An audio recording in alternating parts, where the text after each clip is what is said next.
Noite de festa que rematou en traxedia. Como se tratase dunha novela de Blanco Amor, a vítima e os seus verdugos, esmorgueiros esa noite, compartiron risas ata que a madrugada se torceu.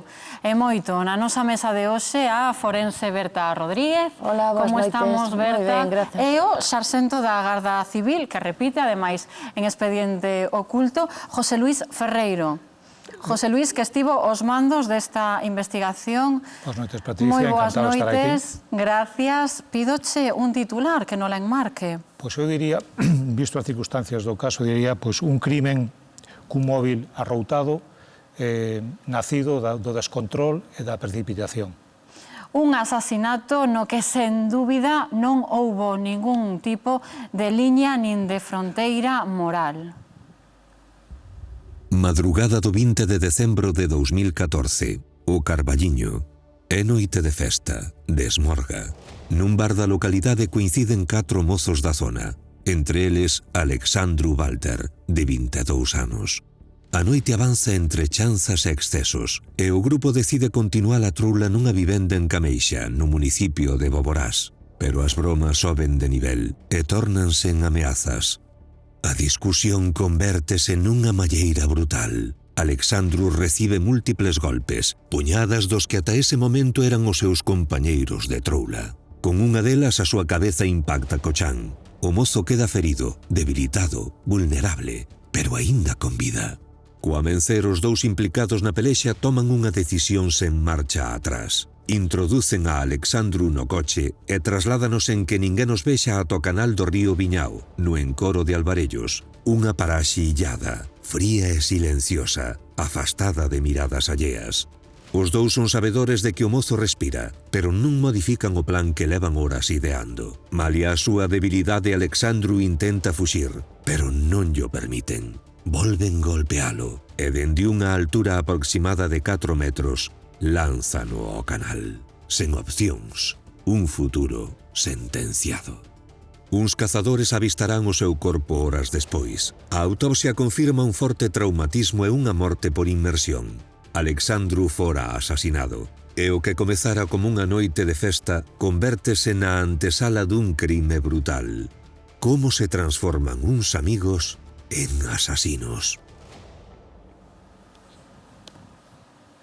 Pois seguramente non eran tan bons amigos. Arrancamos este programa cunha imaxe sobrecolledora, a dese rapaz saindo sendo rescatado do encoro. Canto tempo estivo Xosé Luis na auga? Aproximadamente unhas 24 horas. Hai que pensar que il sai de festa o venres o 19, sobre 21 horas, finaliza.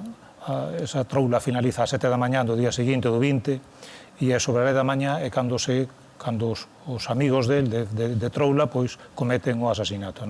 Entón, desde ese momento que é tirado ao canal do Viñao, hasta que o Cogea recupera o corpo ao día seguinte, xa falamos do domingo 22 pola mañá, sobre as 11 da mañá, é cando se recupera o corpo. E fixeron ademais porque uns cazadores atisbaron o corpo na auga, non? Sí, na mañá do sábado pola mañá, sobre as 11 tamén da mañá, os cazadores atisban cun corpo, estaban de cacería, e ven que un corpo dun varón vai flotando, vai boca abaixo, vai flotando, intenta rescatalo cun gancho, intenta rescatalo, pero a forza da auga é tan intensa que non o consigue. É que é unha canle dunha milicentral, é dicir, debe ter 1,5 metro de ancho, e leva moitísima auga con moita forza, precisamente para que poida mover as turbinas, entón é moi difícil que... Ademais, xusto despois de que os cazadores den a voz de alarma, esas turbinas foron detidas, verdade? Para facilitar a recuperación. As tareas de búsqueda, porque hai que pensar que a auga dese canal do Viñao, vai desembocar o encoro de Alvarellos, entón, que é onde logo aparece o corpo. Pero as turbinas non se pechan tan fácil, hubo que pechalas físicamente, é dicir, hubo que ir arriba de todo, co outro Land Rover, entón, por eso era que todo domingo non puidan rescatar o corpo. Berta, que implica unha morte así? Morres antes afogado ou de hipotermia? Porque estamos pensando en Ourense, en pleno mes de decembro, de madrugada. De todas formas, a morte primeiro acontece por estar sumersido é a primeira causa da morte. Cando estás na auga... Morre afogado primeiro. Sí, intentas respirar, abres a boca, porque primeiro faz unha apnea, non? Voluntaria, e logo despois, aumentando a concentración de monóxido, de anhídrido carbónico, non queda outra que aspirar forte. Canto tempo puido sobrevivir na auga? Depende un pouco da habilidade, pero temos que ter en conta que o rapaz non estaba en boas condicións. Posiblemente estivese entre os consumos e a paliza que sufreu, pois, non sei, 3, 4, 5 minutos como moito. 3, 4, 5 minutos. José Luis, como identificades a este rapaz? Bueno, unha vez que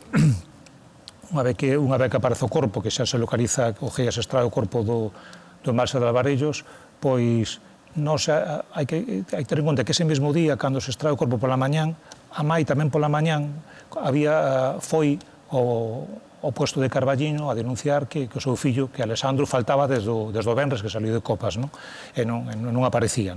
Bueno, pois, estuvimos falando ca mai, tomouse a declaración, e logo, a posteriori, pois, enseñouselle, intentouse unha das fotos, das mellores fotos que encontramos do encontro do cadáver. Das mellores e da menos dolorosa. Da menos dolorosa, pois, bueno, ela foi un recoñecemento visual, non? Ela recoñece unha foto. Sí, a ver, non xa tiñamos constancia de que casi con toda certeza era él, pero necesitábamos unha certificación ou confirmación que fixo a mai e o irmão. Previamente activamos unha ambulancia por si pasaba algo, efectivamente unha crisis de ansiedade nese momento, entonces todo foi doloroso comunicalo, pero era necesario facelo. Pero a identificación foi rápida, non?